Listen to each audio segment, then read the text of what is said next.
Tropical storm Harold made landfall and it won't help us very much, but a cold front might.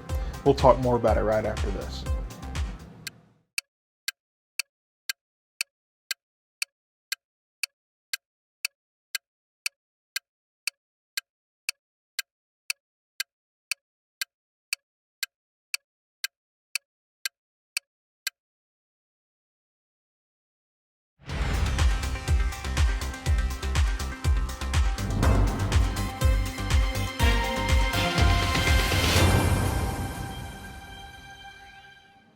We might see some clouds from the tropical storm today, but I think that's going to be just about it. And that should help us keep at least a degree or two, maybe lower than we would be, and windier down south, and that's not going to help us either.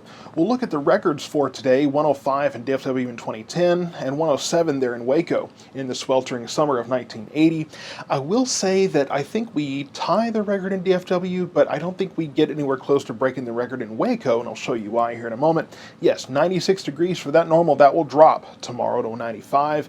Yes, I know that that generally isn't helping us right now at the moment, but it does tell us that we are on the right track and we are getting closer to when those temperatures continue to drop. And yes, fall is eventually going to save us. Here's the records for today. Now, I've added to everything except for the 105 trend in Waco. I don't think we quite get there. So 42 days at 100 degrees, that puts it 10th on the list in all-time records. 21 days at 105, that's second at DFW behind the summer of 1980.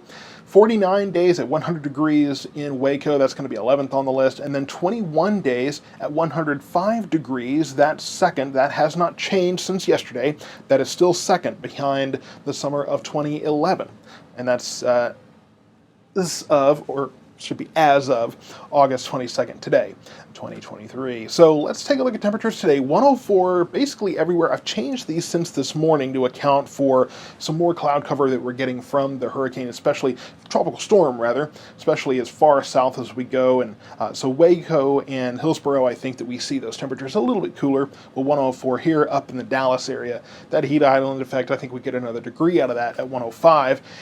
And then overnight lows, 80, 81 degrees tonight, so not really cooling off very much overnight either. Now there is a little bit of a difference here. We have excessive heat warnings for Navarro, Hill, and Johnson counties, Navarro, Ellis, and Johnson counties. I want to get to Hill though.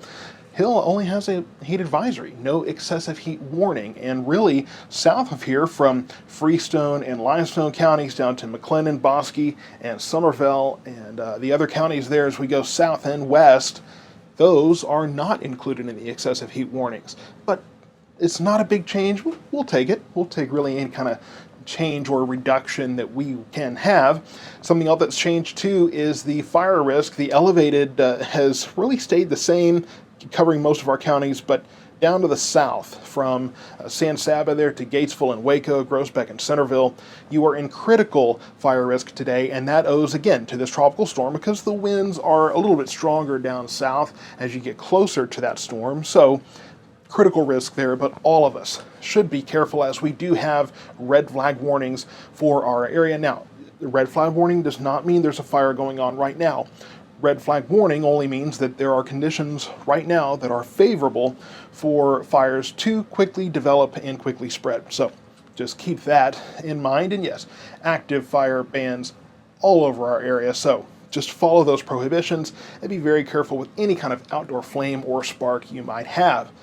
So let's talk about Tropical Storm Harold, and what's interesting about this is it's the first U.S. landfall of a storm this season. Now you might ask, well, Hillary went up through California, so what's the difference? Well, Hillary made landfall initially in Mexico, so this is the first landfall here on land in the United States, so it will continue on through the Rio Grande Valley and up towards Big Bend National Park there. So not much impact here, but you can see some clouds making their way up north. So we will see some clouds today, and that might help us a little bit. So, hey, it's not rain, but we'll take it. The Atlantic continues to be pretty active. One tropical storm here, I believe that's Franklin, going to move up and could become a hurricane. Now, once it moves into open water, I'm not really clear on exactly what's going to happen there. But a couple of other things to watch. Here's the remnants of Emily there. And just a few other things to keep an eye on here in the main development region and up in the open water too. I think this one really won't be anything to think about, but this storm could be, although that also looks, unless it takes kind of a different tilt, looks to go out into open water as well. So active tropics, but not really anything we're watching for our particular area. And I want to remind you, I showed you this yesterday too, September 1, we're getting closer. That's pretty much, really mid-September is our peak for hurricanes and tropical storms. So we are getting into a more active pattern for the Atlantic Ocean, right on schedule here. So we've got about another month or so of the peak here. And then yes, October, we start to slide back down. So just be ready if you are going to a coastal area, going to the beach somewhere on the coast, whether it be the Gulf or the eastern seaboard. Just pay attention to the weather, and we'll keep you updated on those storms as they're happening. So we look at the big picture, and really kind of quiet across the midsection, at least as far as rain is concerned. You got some storms over in Utah and up into the Pacific Northwest. And of course, yes, we have our storm here.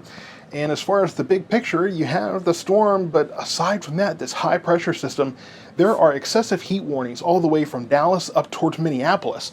This large piece of land here, this large piece of real estate is covered by heat advisories and excessive heat warnings really everywhere from Dallas on towards Atlanta, up towards Detroit, and again up to Minneapolis and really in South Dakota as well. So it just a lot of excessive heat in the heartland right now, and it's going to stay that way a little bit, but we do have, again, signs of some relief to come there.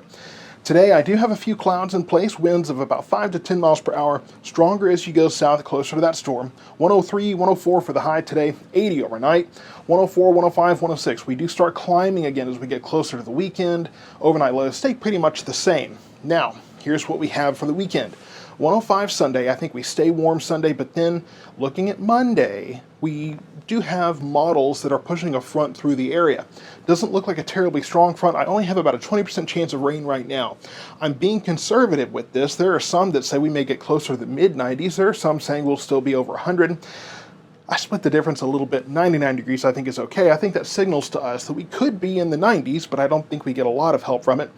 Northeast winds of 5 to 15 miles per hour there. So this is the edge of the forecast period. And again, as I've said many times, the timing of the front will kind of help determine the temperature rather that we see that day. So just keep that in mind, that Monday, Tuesday range, I'm saying Tuesday because the front could be late.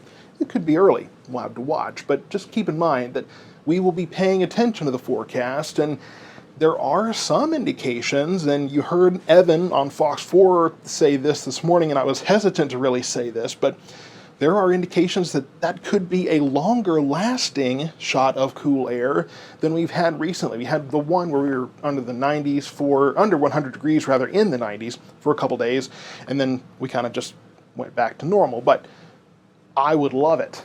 I would love it if the trends are correct, if the models are correct, and this actually sticks around a little longer, because the longer it stays, the better chance we have of it pushing these mid-hundreds out of the picture for the rest of the year. Don't know if that's going to happen, but stay tuned and we'll keep you updated.